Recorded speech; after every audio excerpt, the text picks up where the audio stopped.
we will get right to it. We are conducting this meeting as a virtual meeting in accordance with the governor's mandate. So all votes tonight will be roll call votes. We tonight will have our public comment period. Then we will move to approving invoices. We have a couple of meeting minutes to approve.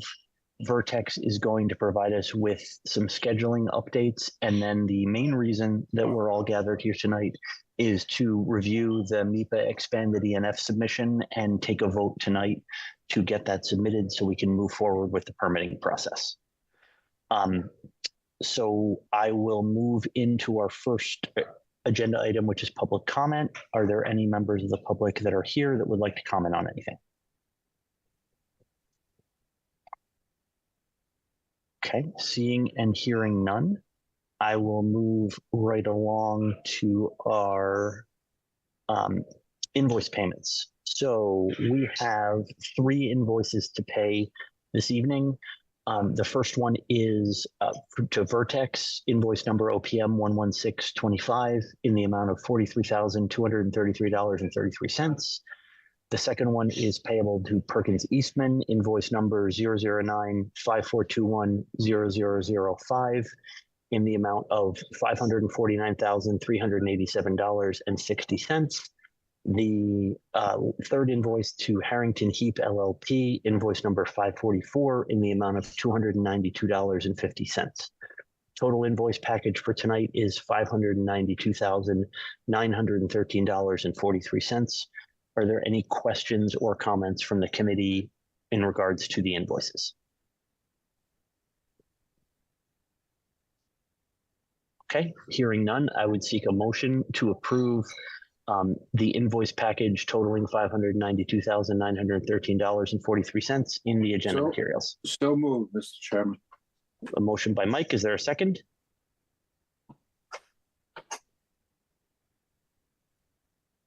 Second. Second by Bill. All right, we're going to do a roll call vote. So we'll start with Bill. Yes. Mike. Yes, sir. Jagroot. Yes. Tiffany. Yes. And Amanda. Yes. Okay, then it is unanimous. I think I got everybody. Yep, unanimous.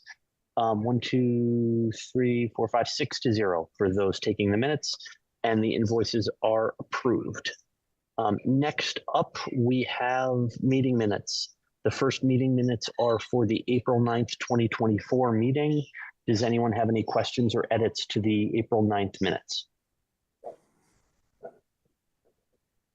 Okay, hearing none, I would seek a motion to approve the April 9th minutes. So moved. Is there a second? Second. Okay, motion by Bill, second by Jagroot. We'll do roll call again, starting with Bill.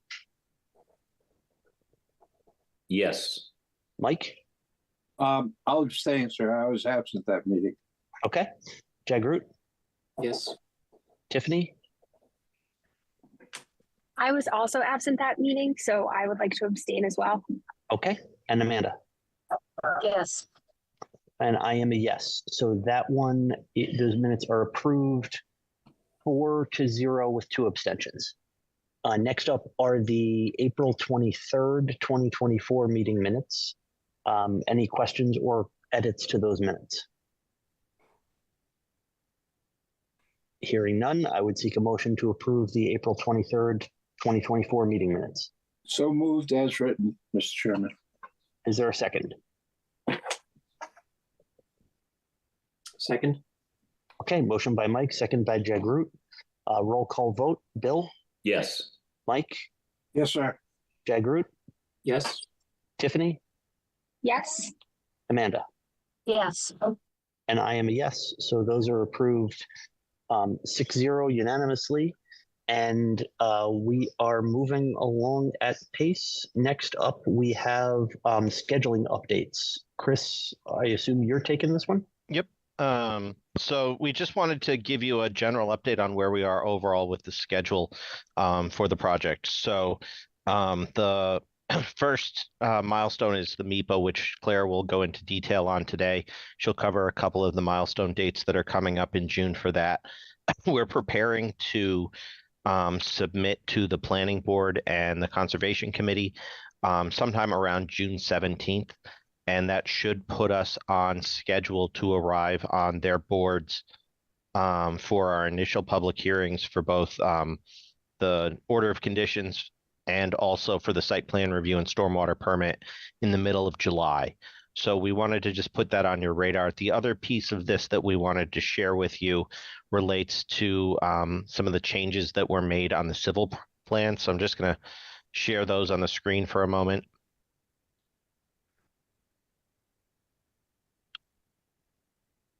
Can everybody see that? Yes. Yes. So you'll have the opportunity to review these in detail. I just wanted to clarify for the committee what we're really showing here. So Vertex took the original design development drawings that you all had an opportunity to review, and we overlaid them with where we are from a draft perspective with the current stormwater permit drawings, the ones that we would be submitting for planning board approval. And the green, so the green number or lettering and numbering and drawing would be the new changes that differ from those previous drawings. So while it's not overly clear in a lot of these where that occurs, we wanted to give you an understanding of the modifications to this, the drawings, and it takes a little while to load, so I wasn't going to go through all of them. I just wanted to highlight one of the big changes for the committee so that they were aware of it. And that is that previously we had talked about having a small detention basin. This would not, or thinking that this is not necessarily constant standing water like a pond, but it would, and that it would clear within 72 hours after a storm event. But this has actually been extended by a good amount to extend it past the to the backside of the field that separates the two playgrounds. We also wanted to revisit a discussion that we had as part of the previous VE. At the time, we had talked about how many wells were required to support the school. And we had said that we recommended cutting 10, and the committee made the distinction at our last meeting on the 23rd to keep those wells in the project for now to provide for additional support for a future addition. We had since gotten an update from CMTA, Perkins Engineer, who had done a comprehensive analysis of the well count, and they determined that for the base building as designed, they would need 100 wells, which is 20 less than we currently have to support the building. We also expressed to them the concern that the committee had raised on the 23rd that the number of wells would need to support a future addition potentially. And that was the discussion where the discussion led us on the 23rd to have 10 additional wells available so that we could support that future addition. CMTA felt, and they sent us an email to this effect, that they could support the addition with an additional 10 wells, which would put the total well count at 110, which would be that same 10 well reduction that we talked about at the last meeting. I bring that up now because in understanding these modified drawings, and I'm reviewing these not because they're off the agenda, but because the submission to MIPA includes these stormwater plans, because I want the committee to be aware of the extended retention basin and the likelihood that we would be able to eliminate 11 or 10 of the 11 wells that are shown here and relocate the 11th well and still be able to meet the requirements of the building plus the new additions that we had to, that the committee had been in favor of. So we wanted to make you aware of that. Chris, sorry, before we turn into questions, can I just clarify? So the detention basin that is being displayed on here that goes up towards those wells, is that the new detention basin size? That is the new detention basin So we size. don't, so removing well, like the detention basin and the removal of wells are not dependent on each other. The wells would need to be relocated to some location because you'd basically be putting your wells in here and then your detention basin would overlap. Okay, so I would like to, I think for expediency's sake, I want to kind of split this into two separate conversations. The first one is, does anyone have any questions about the expansion of the detention basin specifically? We'll get to the well field secondarily, but let's start there before we get too wrapped around the well question.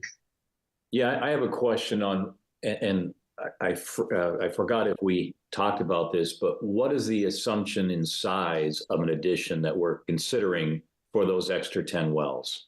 It would be 18 classrooms. So I had the number in my head and I didn't write it down. I want to say it's roughly 1,000 square foot net, or 1,000 square foot gross per classroom. I think we're Dan or Bob, we're at 900 a classroom. 900. So when you factor in 10% for corridor and stairs and whatnot, roughly 1,000 square feet per classroom. Okay, thank you. And that would be the configuration of that would be one classroom on either side of the hall, extending out of each of the wings on 3 stories. So that's roughly 400 students then. At 22 a classroom. Yeah. Mhm. I'll check the math because math in my head has not been working well for me lately. Yeah, it's 18 classrooms for 400 students. Yeah. Thank you. Other questions? Chris, the addition of expanding the detention area, that's because we found this detention area wasn't able to handle the amount of water. Can you explain that a little more? Correct me if I'm wrong, Dan, because I know Sammy Otis wasn't able to join us tonight. The test pits that they had done, and you can see those indicated in this symbol right here on the plans. They had done, I think, 9 test pits in total. And on average, they found groundwater occurred, I think, 7 inches down in a lot of the test pits.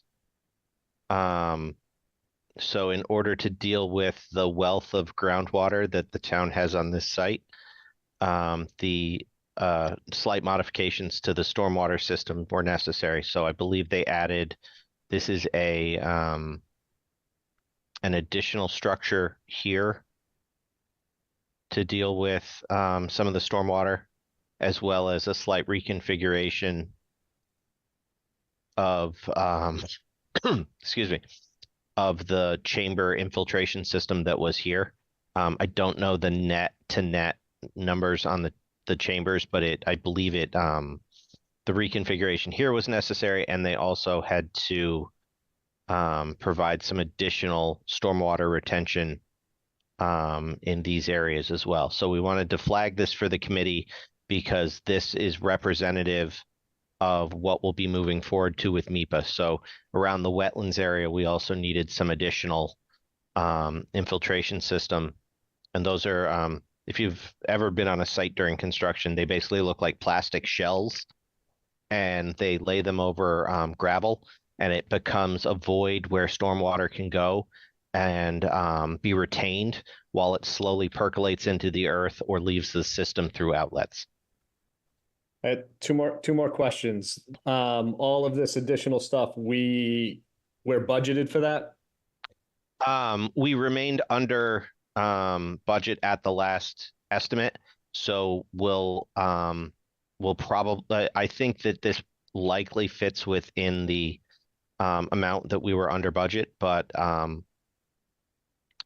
based on what CMTA has told us, we would suggest that we take the reduction in wells to lessen the impact of the additional stormwater drainage. We do have ample contingency remaining in the budget. Can I clarify that for a second? Because I'm not sure I followed exactly. So are you saying that, so in the last meeting, the construction estimates came in well below what we had seen before? but had not those taken into estimates account. had not taken into account this work. So this work will bump those back up. But you're saying before we take the wells, we still think it's within. But I think the we'd well- have to estimate it to know for certain. Because obviously we haven't done a calculation of these additional elements. These are really informed by the additional stormwater test pits that were done as part of the further evaluation of the design. We Sure. do have ample contingency and permitting allowances within the budget currently. So without doing an estimate, I can't say for certain where we would land, but I don't know that I've seen anything here that makes me overly concerned that it would not fit within the budget. the original budget. The set budget that the set town has budget that voted the on. town put- Yeah, so I don't know. I would love. I speaking just as one member of the committee, I'd love to get more of an estimate on that, because that feels a little bit order of magnitude higher than I would have thought in the way we were having this discussion. So I think we'd like to get some sense of what we're talking about here. Dan, do you think you can reach out to your estimator and Samiotis and get just a rough order of magnitude of what this increases versus the DD? Yes. Okay, sorry, Tim, I interrupted your questions. No, please, that was great. My final question is, with the expanded detention area, is it still going to drain within the 72 hours, or is it quicker or slower, or there's going to be water left in there? Dan, I think on Thursday when we reviewed it, Samiotis had said that they planned it for 72 hours to drain. Yeah, and there will be water left in there because the water's high table is very high. And I think that's one of the reasons why they're increasing this so much. They're trying to capture and make sure they capture, because they know about the southern neighborhood concerns below us. Yeah.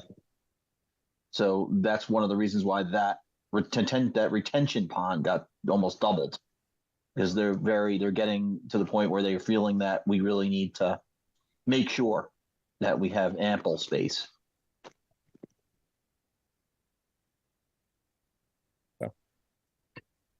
Okay.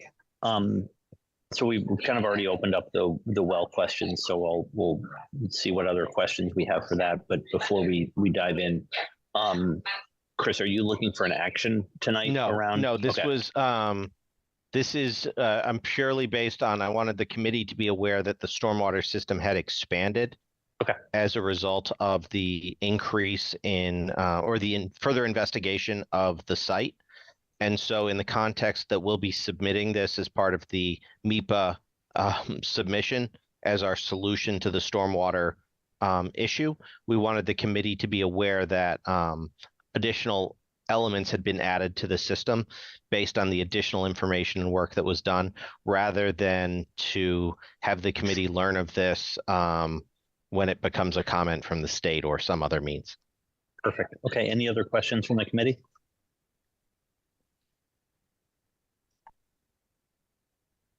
Okay. I mean, the only other thing I'll say before we move on to the next topic is just really appreciative of the work that the designers and Samiotis have done around really being thoughtful about the stormwater. We know it's been an issue that's been expressed by the public as a pretty significant one. So we want to make sure we're doing everything we can to mitigate this and keep it as, as zero impact as we can. So I think this is a good thing.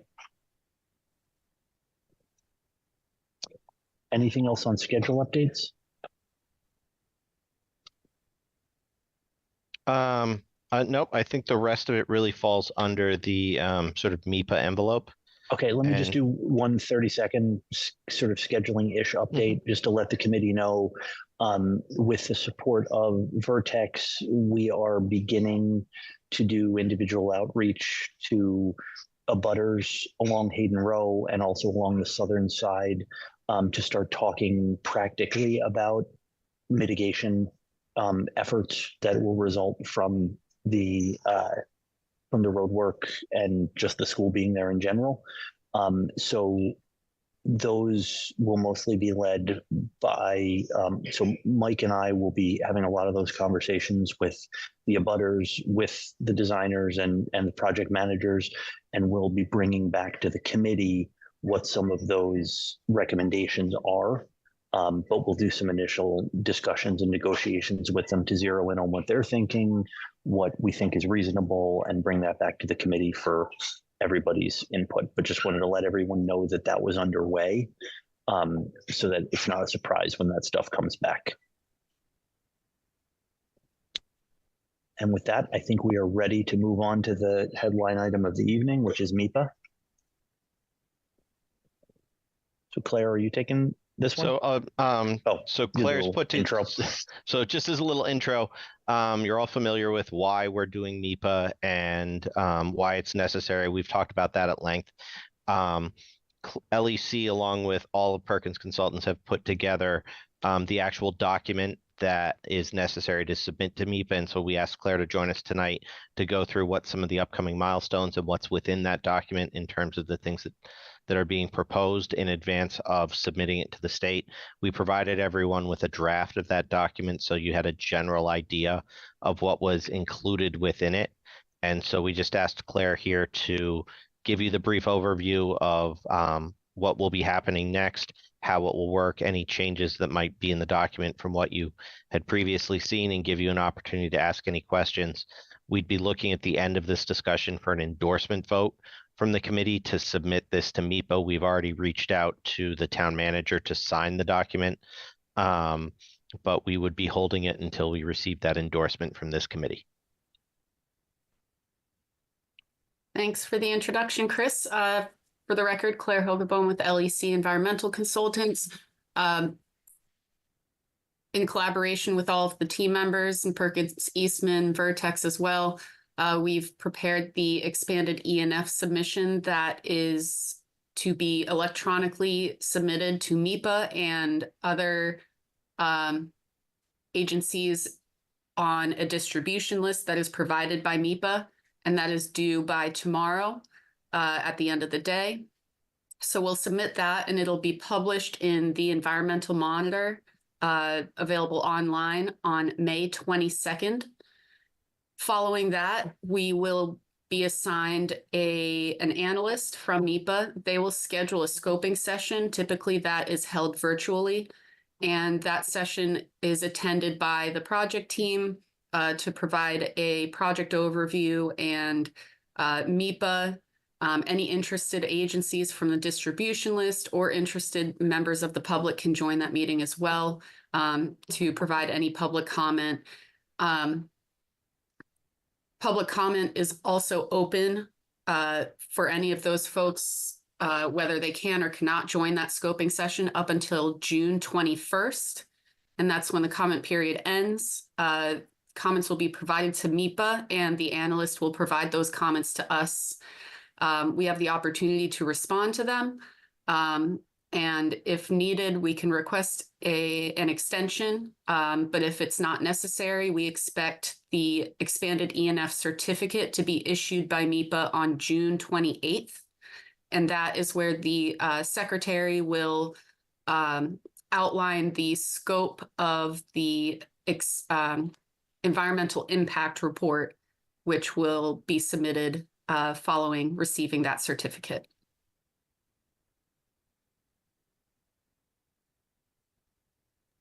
Okay. Chris, you're on mute. You're talking, I assume, to us, not to yourself. Sorry, I was trying to talk to you. So I know we talked at length about how MIPA is a very long process. So Claire, if you could just elaborate, the June 28th certificate is step one of a two-step process.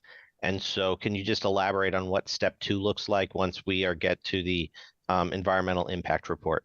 Yeah, that's right. So step one ending on June 28th, pending any requests for extensions. We are given the expanded ENF certificate, which like I said, outlines the scope for the environmental impact report, or EIR. And along with that scope, that usually outlines any of the comments or any additional information that the secretary is looking for from the project team that might result in some plan modifications, or just any additional information that we did not provide in the expanded ENF. So that will take some time for the team to pull together any additional information, make any necessary revisions to address comments provided by folks during the comment period. So it's difficult to determine exactly how long that process would take between receiving the certificate and planning to submit the EIR. So, you know, we're hopeful for a good schedule, but it's sort of a wait and see what they come up with situation there.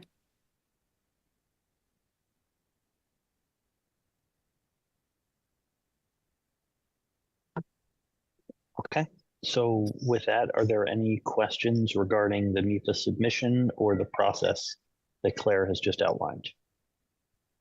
John, the only question I have, I'm reading through the whole document. At the end, it talked about the public involvement. We held the meeting. Unfortunately, no one from, I guess, that community attended, but it did say there were 17 people that filled out a survey. Was there anything on that survey that constituted a red flag from your perspective? Any concerns that came up during that survey? Are you asking me to address that? Well, I'm not really sure who. It's just that was there.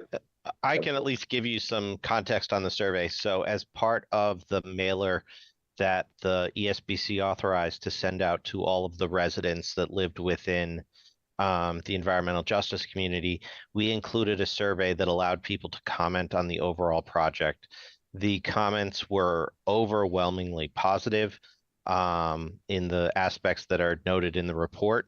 There were a few people who commented about largely project cost and growth within the town, which, as we know, are not comments that are unique to just this community. So I would say that while the 17 comments would have been nice to be more, so we could take more information from them, generally they mirrored the cross-section of the community that have shared their thoughts up until now. Thank you. Any other questions?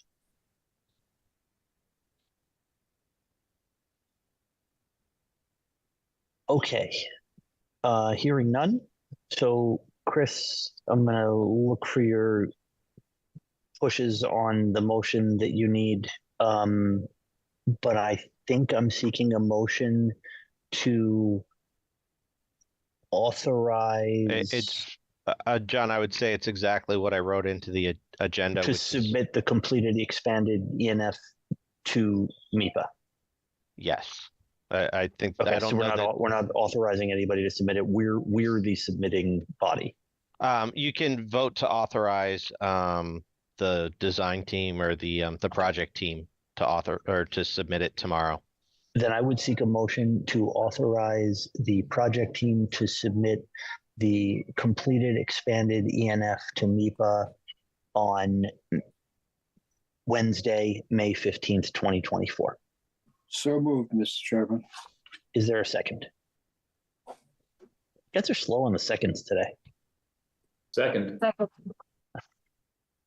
Okay, so I got a motion by Mike, a second by Bill. We'll do roll call vote, starting with Bill. Yes. Mike, Yes, sir. Jagroot, Yes. Tiffany, Yes. Amanda. Yes. And I am a yes, so the approval to submit is passed unanimously. If there is no other business, then I would seek a motion to adjourn the meeting. So moved. Second. Okay, we've got a motion by Amanda, a second by Bill. Roll call vote. Bill, Yes. Mike. Mike, you're on mute. Yes, sir. I'm sorry. No problem. Jagroot, Yes. Tiffany, Yes. Amanda. Amanda, I think you're on mute still. Yes, I heard a yes there. So I am a yes, then we are adjourned at 6:30. Thank you to HCAM for broadcasting, and thank you everyone for watching, and we will see you. at our next meeting. Good night. Thank you. Good job.